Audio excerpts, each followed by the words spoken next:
अब ये गीता ज्ञानदाता ज्योत स्वरूपी निरंजन भी कहलाता है, 21 ब्रह्मांड का स्वामी है, 21 ब्रह्मांड का मालिक है, प्रभु है, राम है। इसको ब्रह्म भी कहते हैं, ब्रह्म, और इसी को सरपुरुष भी कहते हैं, जो गीता जी अध्याय नंबर 15 के श्लोक 16 और 17 में 3 पुरुष बताए हैं। एक सरपुरुष, सरपुरुष ये खुद है, ये ज्योत स्वरूपी निरंजन भी कहलाता है, ये काल भी कहलाता है। और एक अक्षर पुरुष, अक्षर पुरुष 7 शंख ब्रह्मांड का स्वामी है, 7 शंख ब्रह्मांड का स्वामी, 7 शंख, नील पद्म शंख, वो अक्षर पुरुष कहलाता है। अक्षर का अर्थ होता है जिसका नाश ना हो, अविनाशी। लेकिन वास्तव में ये अक्षर पुरुष, जिसे परब्रह्म भी कहते हैं, ये भी अविनाशी नहीं है, इसकी भी आयु सीमा है। इसीलिए गीता जी अध्याय नंबर 15 के श्लोक 17 में कहा है कि उत्तम पुरुष है तू अन्य परमात्मा इति उदाहरते, यह लोक तरम आविश्य विवर्ती अवैश्वर है। उत्तम पुरुष, जैसे गीता जी अध्याय नंबर 15 के श्लोक नंबर 16 में 2 पुरुष बताए, सरपुरुष और अक्षर पुरुष, और साथ में यह भी निर्णय दिया है कि इनके तथा इनके अंतर्गत जितने भी प्राणी हैं ये सभी नाशवान हैं, और जीवात्मा किसी की मरती नहीं, वो अमर है। इसलिए 17वें श्लोक में 15वें अध्याय के तुरंत कहा है कि उत्तम पुरुष है तू अन्य, यानी पुरुषोत्तम, पुरुष उत्तम, उत्तम पुरुष, उत्तम माने श्रेष्ठ, पुरुष माने प्रभु, यानी अच्छा भगवान। तो इसका मतलब है कि दोनों अच्छे नहीं है, सरपुरुष भी और अक्षर पुरुष भी। इसलिए उत्तम पुरुष अन्य बताया है, और उसी को परमात्मा कहा जाता है, और वही तीनों लोकों में प्रवेश करके सबका धारण पोषण करता है, वो है वास्तव में अविनाशी परमात्मा। अब यहां ये भ्रमित संत, ऋषि, गुरु आपको भ्रमित कर सकते हैं। 15वें अध्याय के 18वें श्लोक में गीता जी में ये सरपुरुष गीता ज्ञानदाता कहता है कि मैं लोक वेद के आधार से पुरुषोत्तम प्रसिद्ध हूं, क्योंकि मेरे अंतर्गत, मेरे 21 ब्रह्मांड में जितने भी प्राणी मेरे पराधीन हैं, उनसे मैं उत्तम हूं, उनसे श्रेष्ठ हूं, उनसे तगड़ा हूं। इसलिए मैं पुरुषोत्तम नाम से प्रसिद्ध हूं। केवल लोकवेद, लोकवेद माने दंत कथा, जो वास्तविक ना हो।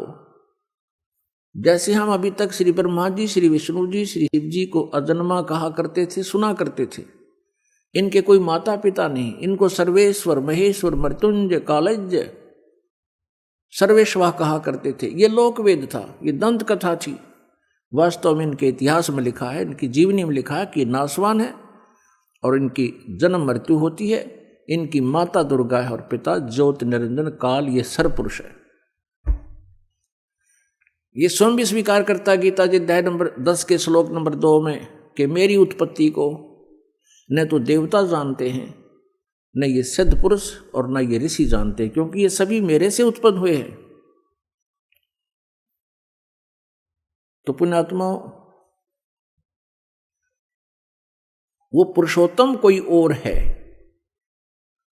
और वो पुरुषोत्तम रहता कहाँ है? वो शाश्वत स्थान में रहता है,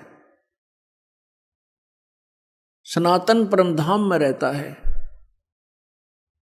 और वहां से चलकर आता है। हम सभी आत्माएं उस परम अक्षर ब्रह्म सत्य पुरुष कबीर देव जी की हैं। वो हम सबका पिता है, चींटी से लेकर हाथी, रंग से लेकर राजा तक का। लेकिन यह काल ने हमें अपने स्वरूप से ही अपरिचित करा दिया, हमारे वास्तविक ठिकाने से हमें गुमराह कर दिया। यहाँ जन्म मरण का विधान हमें फाइनल बता दिया, अपने आप को इसने निराकार सिद्ध करवा दिया। क्योंकि ऋषि महर्षियों ने परमात्मा पाने की चेष्टाएं की, क्योंकि आत्मा परमात्मा से बिछड़ने के उपरांत उसी दिन से इसकी खोज में लग गई, क्योंकि आत्मा को परमात्मा के अभाव का बहुत गहरा धक्का लगा। पुण्यात्माओं, जब तक आपके घर पर बिजली आई हुई है, बल्ब भी चल रहे हैं, कूलर भी चल रहे हैं, पंखा भी चल रहा है, और भी आवश्यक कार्य आप जो कर रहे हैं वो भी हो रहा है, और जिस समय वो बिजली चली जाती है फिर आपको उसकी आवश्यकता महसूस होती है, उसका अभाव आपको खटकता है, और सारा दिन कट लग जाए तो पसीने छूट जाते। तो ऐसे ही आत्मा को, हम सभी को वहाँ बहुत सुख था, किसी चीज का कोई अभाव नहीं था। ज्यों ही हम इस काल के साथ यहाँ इसके लोक में आए, हमारा वो लाइट चली गई, परमात्मा से मिलने वाली राहत हमें समाप्त हुई, खत्म हुई, और हमारे जितने इन्वर्टर चार्ज थे जब तक वो चलते रहे तो हम सोचते रहे मौज हो रही है, और जब हमारे इन्वर्टर की बैटरी डिस्चार्ज हो गई फिर हम गधे और कुत्ते सुअर बना दिए गए इस काल के द्वारा, इस काल के लोग।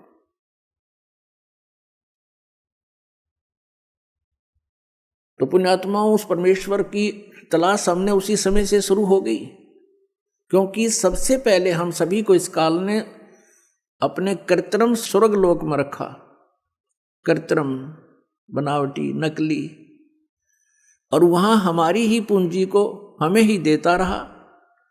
एक रेस्टोरेंट बना लिया इसने, हम जो वहां राम नाम की पूंजी लेकर आए थे उस रेस्टोरेंट में इसने हमसे छीन ली, और सुविधाएं जो देता था उसके चार्जिंग शुरू कर दिए, उसके चार्ज हमसे लेने शुरू कर दिए। जब हम कंगाल हो गए, पृथ्वी पर पटक दिए, कुत्ते और गधे सुअर बना दिए, और मनुष्य जीवन, एक मानव जीवन इसने हमें देना पड़ रहा है, क्योंकि इसको परमात्मा ने एक श्राप लगा दिया। यदि पुण्यात्माओं इसको परमात्मा श्राप नहीं देते परमेश्वर कबीर जी, तो यह हमें मनुष्य जीवन कभी नहीं देता, इस पृथ्वी पर पटक देता सजाएं भोगने के लिए, और ऊपर हमें कभी भी अपने मूल ठिकाने का पता नहीं लगता। ये रहम किया भगवान ने। तो वो परमात्मा, ऋषि महर्षियों ने परमात्मा के पाने का प्रयत्न किया। वेद परमेश्वर कबीर जी द्वारा दिए गए थे 5 वेद, इस काल भगवान ने उनमें से 4 रख लिए, एक नष्ट कर दिया, 5वां वेद सूक्ष्म वेद। उस सूक्ष्म वेद के अंदर सभी जानकारी थी, हम कौन हैं, कहाँ से आए हैं, हम यहाँ कैसे फंसे हैं, और वापस सवलोक जाने का, अपने सतलोक जाने का कौन सा मार्ग है, कौन सी विधि है, कौन सी वे ऑफ वर्शिप है, पूजा की विधि है, उसमें पूरी डिटेल से लिखा हुआ है। जैसे गीता जी अध्याय नंबर 4 के श्लोक नंबर 32 में गीता ज्ञानदाता कहता है कि जो आपने ज्ञान सुना है अध्याय नंबर 4 के 25 से लेकर 31 तक, कोई कैसी साधना करता है, कोई देवताओं को पूजता है, कोई केवल योग अभ्यास ही करता है, कोई स्वाध्याय करता है, कोई अहिंसा के कठिन व्रत रखता है, मुंह पर पट्टी बांध ली, नंगे पैरों घूमना, ये सब साधनाएं कर रहे हैं, लेकिन अपनी अपनी साधना को ये पापनाशक ही जानते हैं। लेकिन चौथे अध्याय के 32वें श्लोक में कहा है कि वो वास्तविक इन यज्ञों की जानकारी, यज्ञ माने धार्मिक अनुष्ठानों की जानकारी सच्चिदानंद घन ब्रह्म की वाणी में, ब्रह्मणे मुखे, ब्रह्मणे मुखे माने सच्चिदानंद घन ब्रह्म यानी परम अक्षर ब्रह्म की वाणी में विस्तार से कहा गया है। उनके जानने से तू सर्वथा कर्म बंधन से मुक्त हो जाएगा। तो वो ज्ञान इस काल ने छुपा दिया और मूर्ख बनाने के लिए कह दिया कि तू किसी संतों से पूछ ले, मैं नहीं जानता। और जब परमात्मा आते हैं संत रूप में, वो मिसगाइड करता है सबको कि ये झूठा है, कपटी है, ये वेदों को नहीं जानता है, तो हम परमात्मा को पहचान नहीं पाते हैं, जिस कारण से हम काल के जाल में फंसे रहे। तो यहाँ उन ऋषि महर्षियों ने इस काल के द्वारा भ्रमित किए हुए ज्ञान के आधार से, लोक वेद से और तथा इन 4 वेदों के आधार से, जिसमें इनकम्प्लीट स्पिरिचुअल नॉलेज है, जिनके अंदर अधूरा आध्यात्मिक ज्ञान है, उस ज्ञान को ही हम संपूर्ण मानकर उसी के आधार से हम साधनाएं करते रहे।